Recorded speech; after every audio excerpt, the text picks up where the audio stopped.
कक्षा 11 गद्य खंड पार्ट 2 मियाँ नसरुद्दीन, जिसकी लेखिका हैं कृष्णा सोबती। सबसे पहले हम इनके बारे में जान लेते हैं। इनका जन्म सन 1925 गुजरात, पश्चिमी पंजाब वर्तमान में पाकिस्तान में हुआ था। प्रमुख रचनाएं हैं इनके उपन्यास हैं जिंदगी नामा, दिलो दानिश, ए लड़की, समय सरगम। इनके कहानी संग्रह हैं डार से बिछुड़ी, मित्रों मरजानी, बादलों के घेरे, सूरजमुखी अंधेरे के। शब्द चित्र और संस्मरण हैं हम हशमत, शब्दों के आलोक में। प्रमुख सम्मान साहित्य अकादमी सम्मान, हिंदी अकादमी का सलाका सम्मान, साहित्य अकादमी की 72 सदस्यता सहित अनेक राष्ट्रीय पुरस्कार। हिंदी कथा साहित्य में कृष्णा सोबती की विशिष्ट पहचान है। वे मानती हैं कि कम लिखना विशिष्ट लिखना है। यही कारण है कि उनके संयमित लेखन और साफ सुथरी रचनात्मकता ने अपना एक नित नया पाठक वर्ग बनाया है। उनके कई उपन्यासों, लंबी कहानियों और संस्मरणों ने हिंदी के साहित्यिक संसार में अपनी दीर्घजीवी उपस्थिति सुनिश्चित की है। उन्होंने हिंदी साहित्य को कई ऐसे यादगार चरित्र दिए हैं जिन्हें अमर कहा जा सकता है, जैसे मित्रों, साहनी, हशमत आदि। भारत पाकिस्तान पर जिन लेखकों ने हिंदी में कालजयी रचनाएं लिखी, उनमें कृष्णा सोबती का नाम पहली कतार में रखा जाएगा। बल्कि यह कहना उचित होगा कि यशपाल के झूठा सच, राही मासूम रजा के आधा गांव और भीष्म साहनी के तमस के साथ साथ कृष्णा सोबती का जिंदगी नामा इस प्रसंग में एक विशिष्ट उपलब्धि है। संस्मरण के क्षेत्र में हम हशमत शीर्षक से उनकी कृति का विशिष्ट स्थान है, जिसमें अपने ही एक दूसरे व्यक्तित्व के रूप में उन्होंने हशमत नामक चरित्र का सृजन कर एक अद्भुत प्रयोग का उदाहरण प्रस्तुत किया है। कृष्णा जी के भाषिक प्रयोग में भी विविधता है। उन्होंने हिंदी की कथा भाषा को एक विलक्षण ताजगी दी है। संस्कृत निष्ठ तत्समता, उर्दू का बांकपन, पंजाबी की जिंदादिली, ये सब एक साथ उनकी रचनाओं में मौजूद है। मियाँ नसरुद्दीन शब्द चित्र हम हशमत नामक संग्रह से लिया गया है। तो इस पर प्रश्न बन सकता है कि मियाँ नसरुद्दीन शब्द चित्र कहाँ से लिया गया है? हम हशमत से। इसमें खानदानी नानबाई मियाँ नसरुद्दीन के व्यक्तित्व, रुचियों और स्वभाव का शब्द चित्र खींचा गया है। मियाँ नसरुद्दीन अपने मसीहाई अंदाज से रोटी पकाने की कला और उसमें अपने खानदानी महारत को बताते हैं। वे ऐसे इंसान का भी प्रतिनिधित्व करते हैं जो अपने पेशे को कला का दर्जा देते हैं और करके सीखने को असली हुनर मानते हैं। तो इस पाठ को आप पूरा पढ़ लीजिए। मैं केवल आपको सारांश बताऊंगी इसका कि इसमें है क्या। तो लेखिका ने यहाँ यह बताया है कि एक दिन वे जामा मस्जिद के पास खानदानी नानबाई मियाँ नसरुद्दीन से उनके जीवन से जुड़े कुछ प्रश्न पूछने की अनुमति मांगती हैं। मियाँ अखबार छापने वालों और पढ़ने वालों दोनों को बेकार समझता है, फिर भी वह उन्हें स्वीकृति दे देता है। जब उनसे पूछा गया कि अनेक तरह की रोटियां बनाने की कला उन्होंने कहाँ से सीखी, तो वह आवेग में आकर कहता है कि यह तो हमारा खानदानी काम है, इसे हमने अपने पूर्वजों से ही सीखा है और उनके मरने के बाद उनकी जगह पर हम बैठ गए। उनके पिता के विषय में पूछे जाने पर उन्होंने बताया कि वे मियाँ बरकत शाही नानवाई गड़ैया वाले के नाम से प्रसिद्ध थे। जब उनसे बाप दादा की कोई शिक्षा के बारे में बताने के लिए कहा गया तो उन्होंने कहा कि काम करने से आता है, शिक्षा देने से नहीं।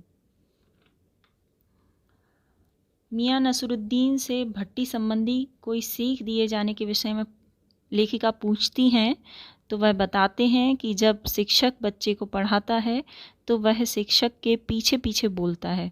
फिर एक और पढ़ाई के बारे में बताता है कि बच्चे को स्कूल में भेजा जाता है तो वह सीधा तीसरी कक्षा में बैठे तो पहली 3 कक्षाओं का क्या होगा।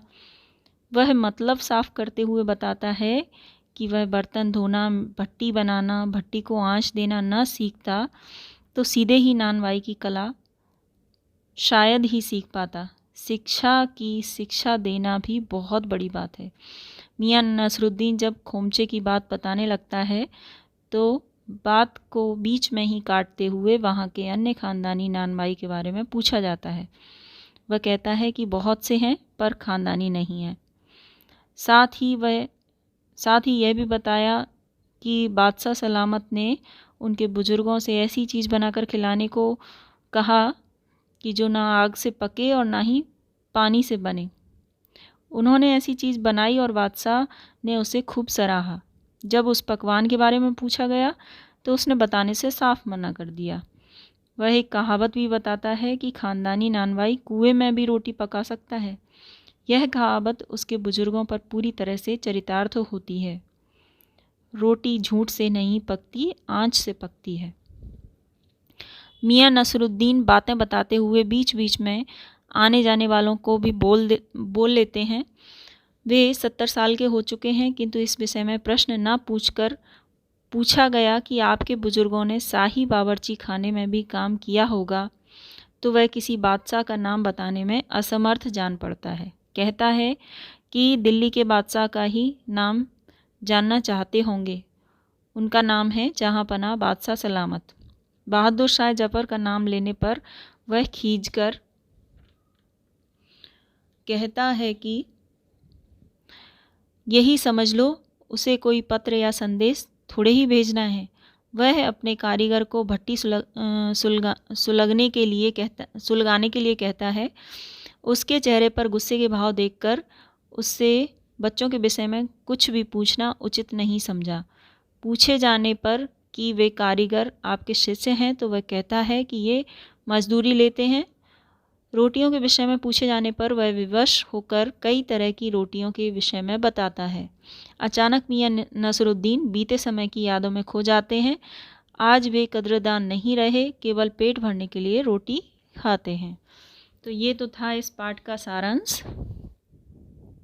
यहाँ पर शब्दार्थ दिए हुए हैं, इन्हें आप कॉपी पर नोट कर लें। बुक में भी दिए हैं, कहीं से भी कर सकते हैं आप नोट। अब इस पाठ के प्रश्नों के उत्तर लिख लीजिए। पहला प्रश्न है, मियाँ नसरुद्दीन को नानबाइयों का मसीहा क्यों कहा गया है? इसका उत्तर है, मियाँ नसरुद्दीन एक ख़ानदानी नानबाई हैं। उसके पिता और दादा भी प्रसिद्ध नानबाई थे। मियाँ नसरुद्दीन अनेक तरह की रोटियां बनाने की कला जानता था। यह कला उसने कहीं और से नहीं सीखी थी, अपितु अपने बुजुर्गों से प्राप्त की थी।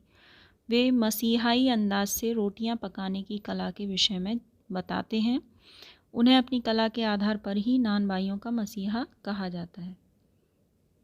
अगला प्रश्न है, लेखिका मियाँ नसरुद्दीन के पास क्यों गई थी?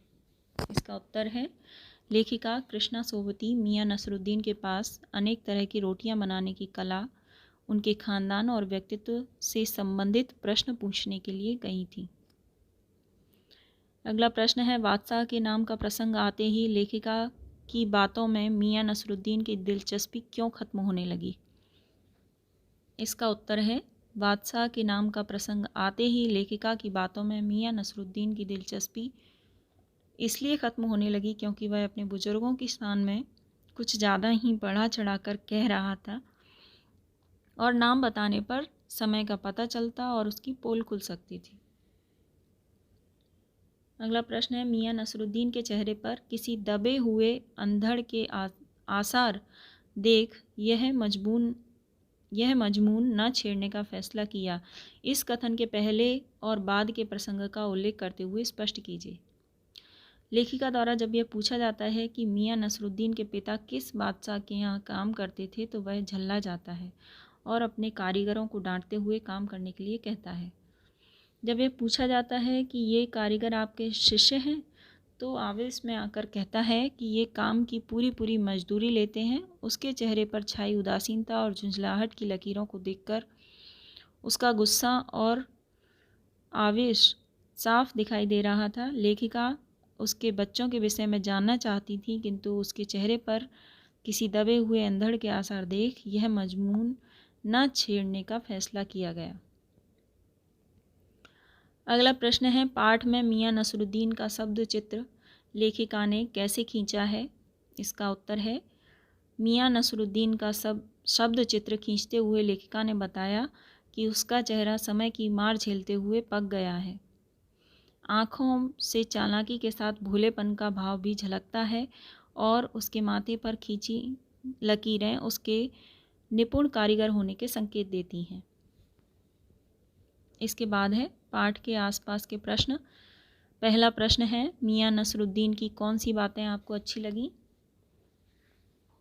इसका उत्तर है, मियां नसरुद्दीन की निम्नलिखित बातें हमें अच्छी लगीं। वह आगंतुक का सत्कार करता है, वह स्पष्टवादी है, उसने किसी भी कला को सीखने के लिए उसकी जानकारी को महत्व दिया है, वह अनेक तरह की रोटियां बनाने की कला जानता है। अगला प्रश्न है, तालीम की तालीम ही बड़ी चीज़ होती है। यहाँ लेखक ने तालीम शब्द का 2 बार प्रयोग क्यों किया है? क्या आप दूसरी बार आए तालीम शब्द की जगह कोई अन्य शब्द रख सकते हैं? लिखिए। इसका उत्तर है, यहाँ लेखिका ने तालीम शब्द का 2 बार प्रयोग किया है, पहला कला के लिए और दूसरा कला को सिखाने के लिए। अगला प्रश्न है, मियां नसरुद्दीन तीसरी पीढ़ी के हैं जिसने अपने खानदानी व्यवसाय को अपनाया। वर्तमान समय में प्रायः लोग अपने पारंपरिक व्यवसाय को नहीं अपना रहे हैं, ऐसा क्यों? इसका उत्तर है, वर्तमान समय में प्रायः लोग अपने पारंपरिक व्यवसाय को नहीं अपना रहे हैं क्योंकि पहले किसी भी काम को सीधे साधे ढंग से करने की मानसिकता होती थी। उनके द्वारा अपनाए गए ज़्यादातर कामों को आज निम्न स्तर का समझा जाता है। दूसरे यह है कि साधारण ढंग से किए गए काम में लाभ होने की संभावना भी कम हो जाती है। अब है भाषा की बात। इसका पहला प्रश्न है, 3-4 वाक्यों में अनुकूल प्रसंग तैयार कर नीचे दिए गए वाक्यों का इस्तेमाल करें। इसका उत्तर है, जब हमने नेताजी से उनके मंत्री बनने के विषय में पूछा तो उन्होंने पंच हजारी अंदाज से सिर हिलाते हुए और आँखों के कंचे हम पर फेरते हुए कहा कि इसके विषय में हमने अपने बुजुर्गों से सीखा है और उन्हीं के ठिए पर आकर बैठ गए हैं।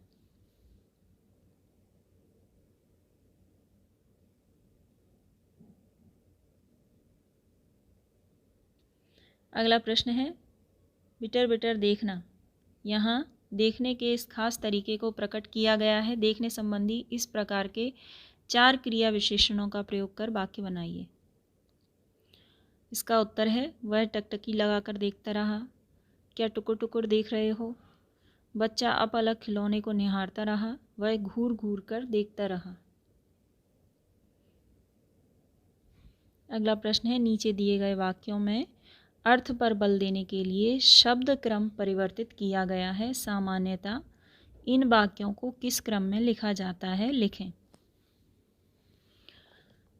इसका उत्तर है, मियाँ 56 किस्म की रोटियां बनाने के लिए मशहूर हैं। थोड़ा वक्त निकाल लेंगे। बात दिमाग में चक्कर काट गई। जनाब, आँच से रोटी पकती है।